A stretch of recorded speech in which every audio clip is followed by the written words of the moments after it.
are men. There are women lead that their lives. fool around. There are women that fool around. Not you, darling. There are women that fool around on their husbands too. You know, there are women and men that both have sexual addiction. There are women and men that have gambling problems and a lot worse. You know, there's drug addictions, Food addictions. food addictions. There's a lot There's of so many. addictions. There's so much out there. Whatever that- controls you.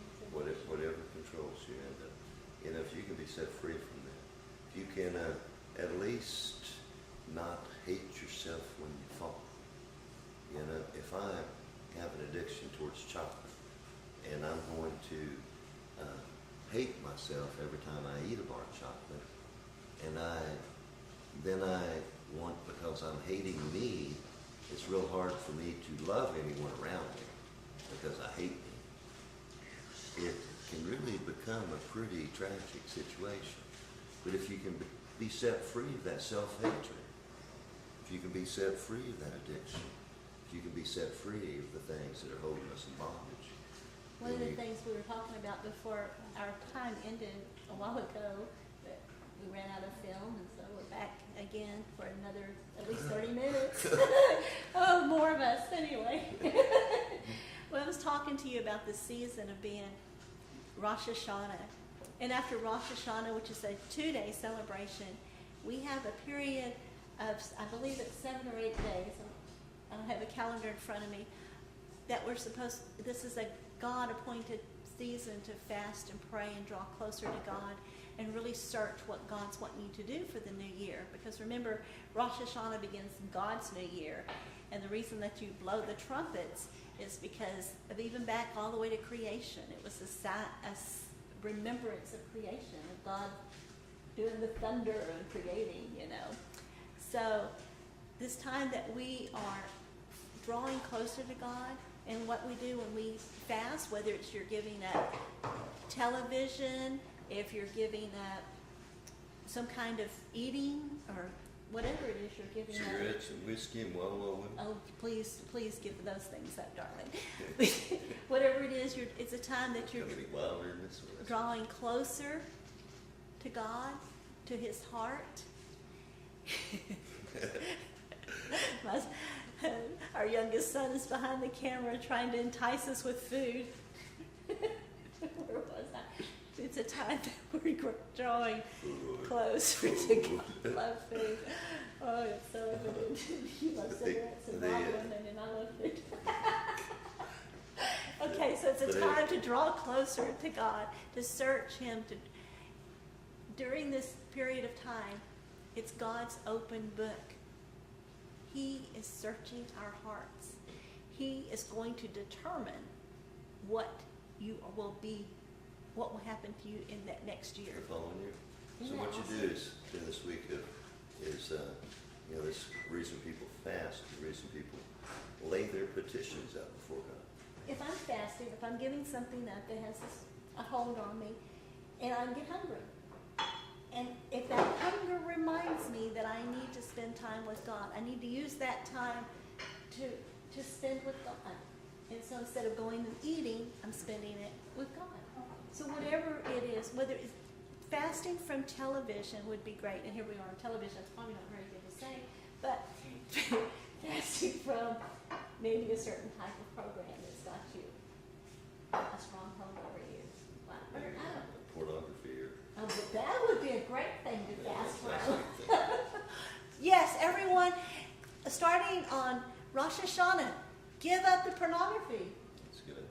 I like that idea. Freedom. Freedom. Freedom for those Yeah, fast from that that. make that choice. Whatever's got a stronghold. And spend more time with God and draw closer to Him. That's what it's all about. And pray for other people. Pray for your family. Pray for your city. We all pray for our city. What would God do for the city this year? We've got some great things that's happening in our city.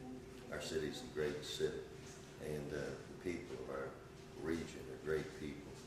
You know, back to the Tea Party. Oh, The Tea Party is, you know, these things are trying to keep citizens aware of what's going on.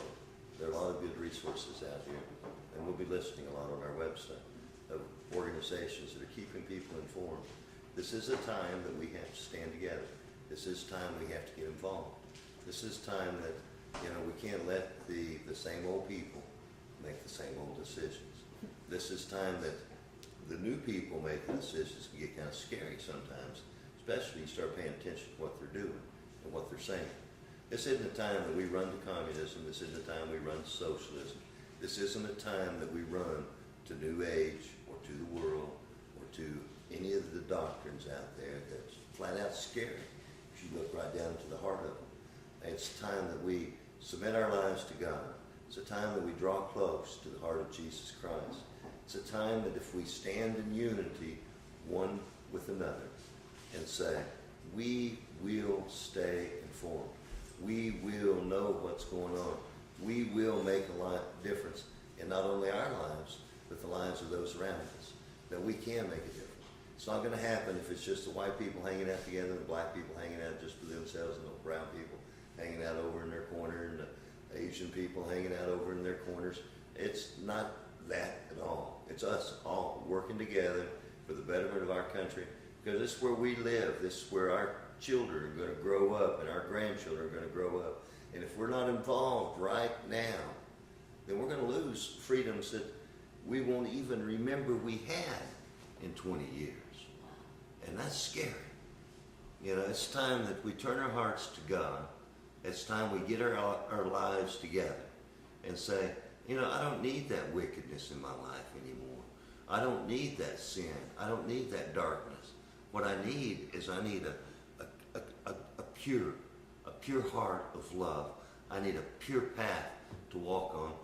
For me personally, and not everybody's probably believes the same way I do, but for me personally, I need a Savior that's died for all the things I did wrong. Because without Jesus, I don't earn my way to heaven.